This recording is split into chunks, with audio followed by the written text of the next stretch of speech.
Terima kasih pemirsa, Anda masih bersama kami dalam Kominfo Newsroom.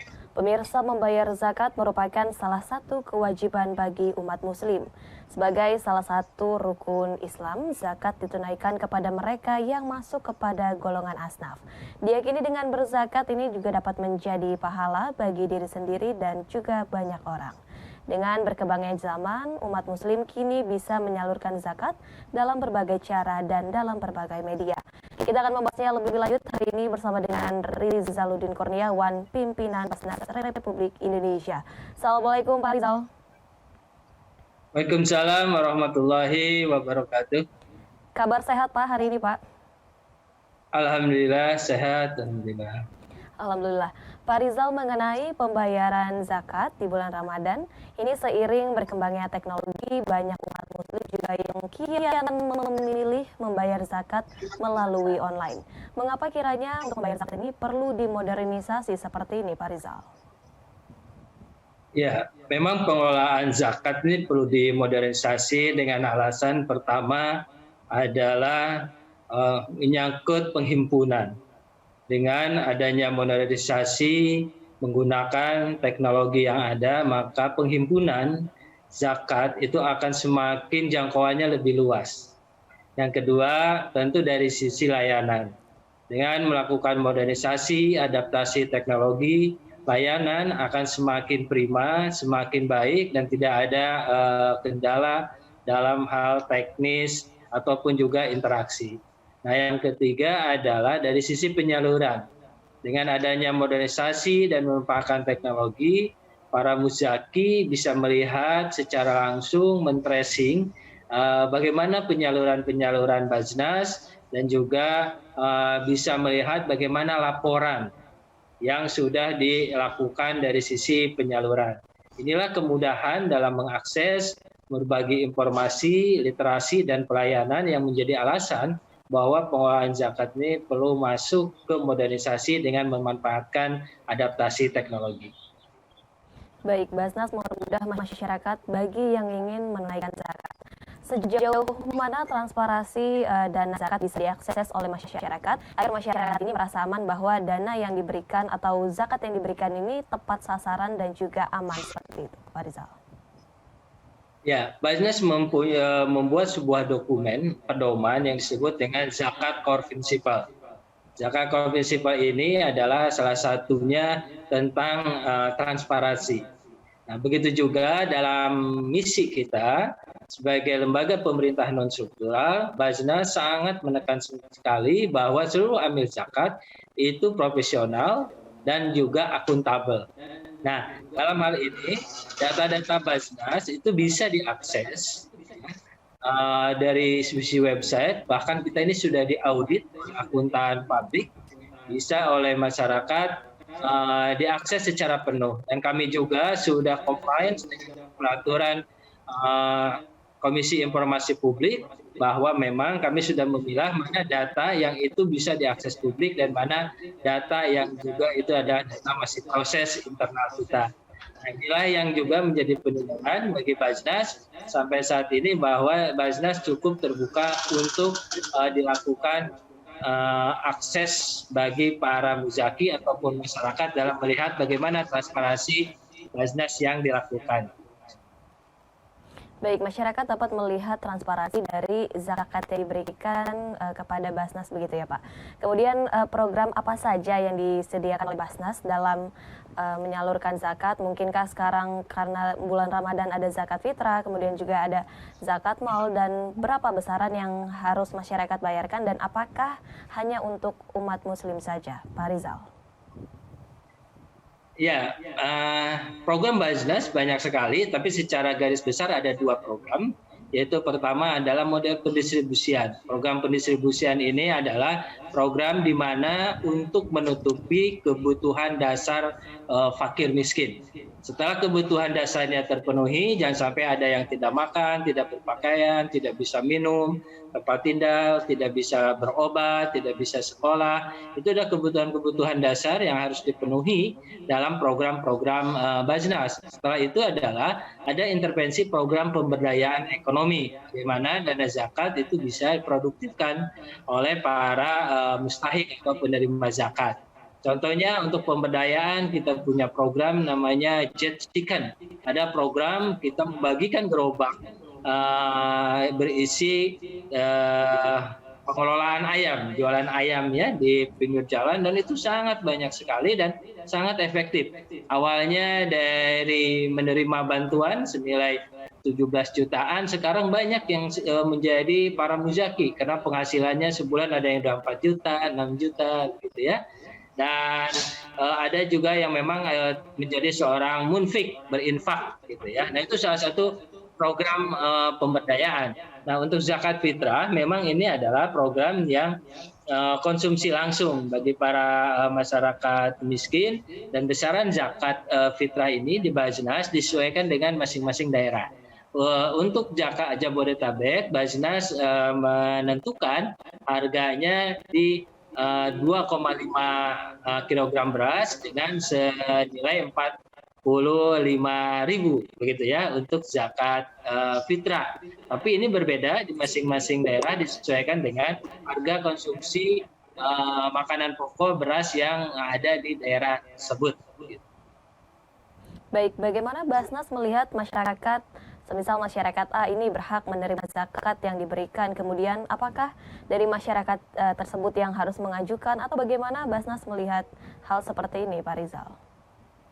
Ya, memang Basnas punya dua model. Pertama adalah kita yang mengunjungi, kita yang melihat, gitu ya, kita yang berkeliling, kita ada disebut layanan aktif Basnas. Layanan aktif Basnas ini adalah cara Basnas untuk datang ke kantong-kantong kemiskinan dan kita langsung melihat realitas di lapangan seperti apa, lalu kita bantu. Ini adalah spirit dari Umar bin Khattab, yang mana Umar bin Khattab itu mengangkat gandumnya sendiri lalu berkeliling kampung mencari siapa yang tidak bisa makan pada hari ini. Ada yang kedua adalah memang sistem pengajuan. Kami sangat terbuka, semua bisa mengakses telepon, email, website, sosmed untuk mengakses bantuan atau penyaluran zakat ini. Ya, bisa model berkirim surat, bertelepon, WA, semua kanal yang kami punya bisa untuk ajuan dalam penyaluran program ini. Pertama, tentu juga ada mitra-mitra, ya, mitra yang bekerja sama dengan kami, mungkin ormas Islam, sementara ini juga menjadi mitra kami dalam penyaluran. Ada juga lembaga amil zakat dan juga ada beberapa mitra-mitra komunitas, gitu ya. Tetapi prinsipnya adalah kami memastikan bahwa dana zakat yang disalurkan itu tepat sasaran, tepat manfaat, dan tepat kriteria. Karena dana zakat ini kriterianya sangat ketat, ada 8 golongan yang berhak menerimanya, sehingga kami melihat kondisi secara langsung, melakukan asesmen apakah betul ini berhak menerima zakat, gitu, penerima ini atau mustahik ini. Ada kriteria yang memang kami sudah canangkan dan itu sesuai dengan syariah dan fatwa MUI itu. Baik, Pak Rizal, kalau saya mengetahui di lapangan bahwa dari Basnas sendiri ini memberikan makanan begitu ya, baik di Transjakarta maupun di berbagai titik. Apakah ini juga menjadi salah satu program Basnas dalam menyalurkan zakatnya, Pak? Ya, betul. Itulah yang disebutkan dengan pendistribusian. Jadi memenuhi kebutuhan dasar hidup orang fakir miskin. Nah, kebutuhan dasar hidup ini karena memang secara syariah zakat ini menurut Imam Yusuf Al-Qaradawi sebagai social safety net. Ini ada sebagai jaring pengaman bagi masyarakat miskin bagaimana kebutuhan dasarnya terpenuhi. Nah, setelah kebutuhan dasarnya terpenuhi, lalu sangat disarankan untuk menjadi manusia produktif. Nah, setelah itulah maka Basnas intervensi memberikan dana produktif. Tetapi jangan sampai mereka perutnya masih kosong, belum bisa makan, nggak sehat, tetapi kita kasih suruh kerja-kerja yang berat. Maka itulah penyaluran dana konsumsi berupa makanan. Kita juga punya Warung Nusantara. Kita juga punya mobil, ya, mobil bank makanan, istilahnya, yang keliling di Jakarta ini kerjasama dengan beberapa hotel, restoran yang memang punya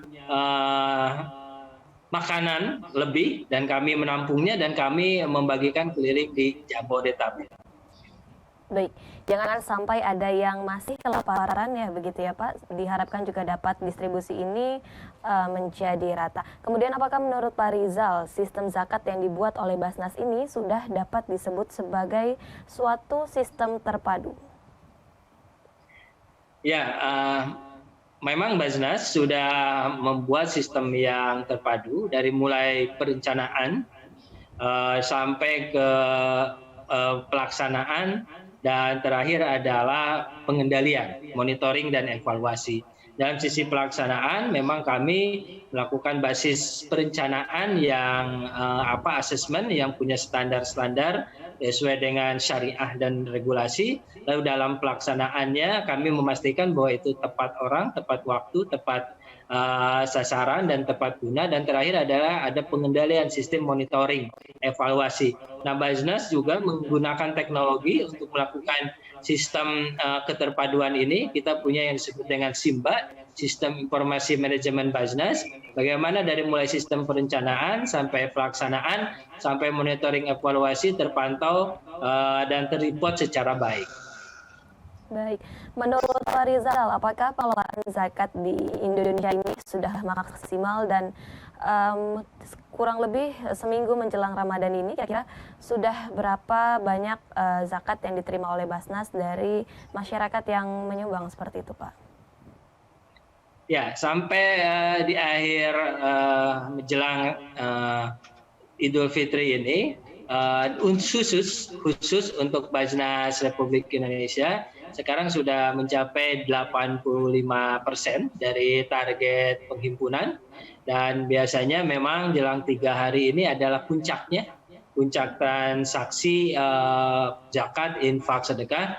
Mudah-mudahan target pada bulan ini itu bisa tercapai. Khusus untuk Basnas RI menargetkan bulan ini di angka 217 miliar, dan alhamdulillah kami masih memantau dan prediksi kami insya Allah akan tercapai. Nah, secara nasional memang kami melihat menargetkan ada sekitar 5 triliun yang akan terhimpun di bulan Ramadan ini, tapi penghimpunannya masih terus berjalan dan kita masih melakukan konsolidasi data karena memang harus melibatkan lebih dari 700 lembaga pengelola zakat, yang baik itu Basnas, pemerintah maupun lembaga amil zakat masyarakat.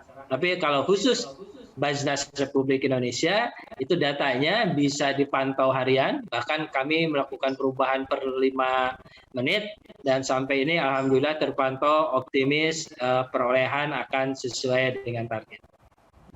Amin, amin, alamin. Semoga tujuan dan juga target yang diadakan oleh Basnas ini dapat tercapai. Dan terakhir Pak Rizal boleh untuk mengajak masyarakat untuk dapat memaksimalkan pendapatannya untuk diberikan kepada zakat kepada masyarakat yang membutuhkan, Pak Rizal.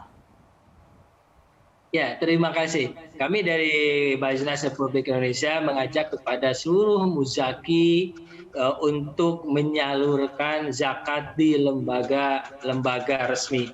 Salah satunya adalah Basnas. Karena dengan menyalurkan lewat lembaga, pelaksanaan pemanfaatan dana zakat akan lebih terpantau dengan baik, terkendali dengan baik, dan kami memang banyak sekali amil-amil profesional yang bekerjanya khusus dalam melakukan perencanaan, pelaksanaan, dan pendampingan penyaluran dana zakat ini. Nah, mudah-mudahan Allah Subhanahu wa Ta'ala memberikan keberkahan atas dana zakat, infak, sedekah yang Bapak Ibu salurkan. Sekali lagi, salurkan di lembaga resmi yang sudah punya izin, bisa di Basnas atau lembaga amil zakat nasional lainnya yang itu bisa dilihat nomor izinnya, ya, karena penting dalam pengelolaan era modern ini. Sekarang zakat ini ada aturannya, ada undang-undangnya, ada peraturan pemerintahnya, sampai ada peraturan Basnas siapa saja yang boleh mengumpulkan dan menyalurkan dana zakat. Insya Allah dana zakat akan dimanfaatkan sebaik-baiknya untuk kesejahteraan masyarakat dan penanggulangan kemiskinan di Indonesia ini. Baik, salurkan zakat kepada lembaga resmi yang memiliki nomor seri. Terima kasih banyak Pak Rizaludin Kurniawan selaku pimpinan Basnas Republik Indonesia yang telah bergabung pada kami dalam tema modernisasi zakat dan manfaatnya bagi masyarakat. Salam sehat Pak Rizal. Terima kasih. Salam sehat, terima kasih. Assalamualaikum warahmatullahi wabarakatuh. Baiklah pemirsa, informasi menarik lainnya masih akan hadir dalam Kominfo Newsroom. Tetaplah bersama kami.